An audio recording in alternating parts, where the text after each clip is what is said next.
watched a monster movie, the big money shot for me was the monster. And in Japanese kaiju films, that's what it was about.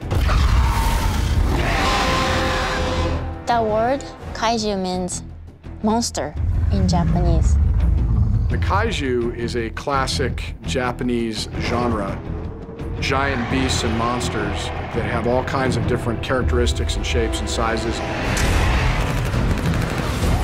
Kaijus in Japan have many, many forms. And we wanted to stick to the basic groups of kaijus that would be based on life forms that exist on Earth.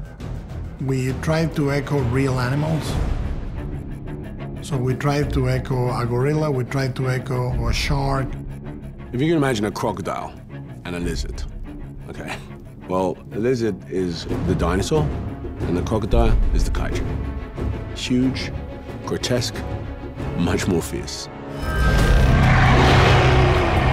They're just as good in water as they are on land, so they'll dive under the water and come up and break the ship in half. It's pretty brutal. The moment you saw them on the screen the first time, you knew that they were deadly. They were capable of destroying the Jaeger. One of the rules I gave to the kaiju designers is I wanted to think how a man in a suit would fit in there. The kaijus are trying to honor the spirit and the feeling of the classical kaiju. We are keeping them mostly two-legged, not humanoid, but sort of a silhouette that reminds you of those classical ones. And every week we would do an American Idol. Once we liked the kaiju and we logged into it, and we would eliminate silhouettes. The first way you can do scale is context.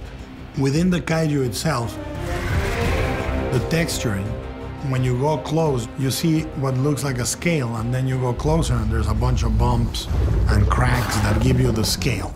If you do a close-up in a 6 foot, 7 foot, 8 foot tall monster, you know, you never get that close. You never get the sense of texture that you get with a kaiju.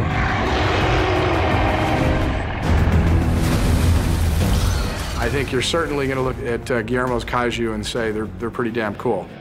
There's something very pure and very full of love in monster movies, even more so in kaiju movies. You just love the creatures. This movie speaks to the kid in me in a way that no other movie I've ever made does.